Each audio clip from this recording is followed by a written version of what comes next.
Congress party గురించి ఈరోజు Congress party Chevella నియోజకవర్గం అభ్యర్థి గడ్డం రంజిత్ రెడ్డి గారు ఈరోజు ఎంపీ అభ్యర్థిగా నామినేషన్ వేస్తూ ఉన్నాడు సందర్భంగా మన చేవెళ్ల అసెంబ్లీ నియోజకవర్గం నుంచి ఈ కార్యక్రమానికి 15,000 మందిని ఈ కార్యక్రమానికి వెళ్తా ఉన్నాం ఇక్కడ నుంచి. అందులో భాగంగానే ఈరోజు శంకర్పల్లి మండలంలో ఇక్కడ ఏర్పాట్లు ఎలా ఉన్నాయి అనే దాని మీద పరిశీలన కోసం మేము వచ్చినాము. బ్రహ్మాండంగా ఏర్పాటు చేస్తూ ఉన్నారు. ఈ శంకర్పల్లి మున్సిపాలిటీ మరియు మండలం నుంచి దాదాపు 3,000 మంది ఈ యొక్క నామినేషన్ కార్యక్రమానికి వస్తూ ఉన్నారు.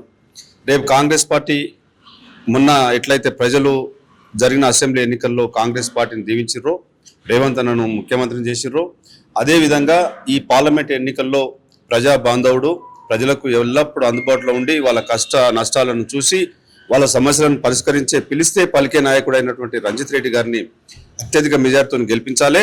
కేంద్రంలో కాంగ్రెస్ ప్రభుత్వాన్ని తీసుకురావాలి. రాహుల్ గాంధీ గారిని ప్రధానమంత్రిని చేసేటటువంటి అవకాశం ఈరోజు తెలంగాణ ప్రజల మీద ఉన్నదని చెప్పి ఈ సందర్భంగా తెలియజేస్తూ ఈ కార్యక్రమానికి తెలంగాణ ప్రజలందరూ కూడా ఈ ఎన్నికల్లో కాంగ్రెస్ పార్టీని దీవించాలని కోరుతా ఉన్నా. ఈ నామినేషన్ కార్యక్రమానికి చేవెళ్ల నియోజకవర్గం నుంచి పెద్ద ఎత్తున ప్రజలు కాంగ్రెస్ కార్యకర్తలు స్వచ్ఛందంగా వచ్చి విజయవంతం చేయాలని కోరుతాం. ఈ పార్లమెంట్ ఎన్నికల్లో ప్రచారం ఎలా చేయాలనుకుంటున్నారు? ఆల్రెడీ ప్రచారం స్టార్ట్ అయిందండి. అన్ని గ్రామాల్లో పార్టీ కార్యకర్తలు నాయకులు ఇంటింటి ప్రచారం చేస్తూ ఉన్నారు.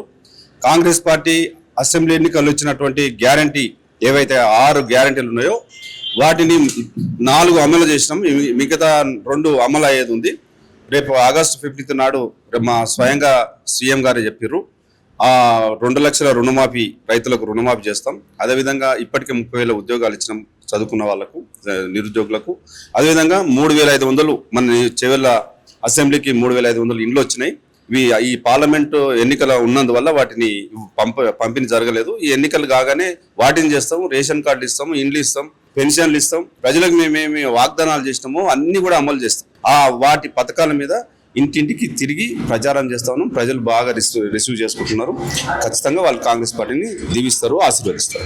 కాంగ్రెస్ పార్టీకి ఓటేయాలంటే అని అడిగితే మీరేం చెప్తారు? కాంగ్రెస్ పార్టీకి ఓట్లు ఏమని మేము కోరుతా ఉన్నాం. వాళ్ళ హ్యాపీగా సంతోషంగా మేము కాంగ్రెస్ పార్టీకి ఇస్తాం. ఎందుకంటే 10 ఏళ్ల నుంచి మేము బీఆర్ఎస్ పాలనలో చూసినాం.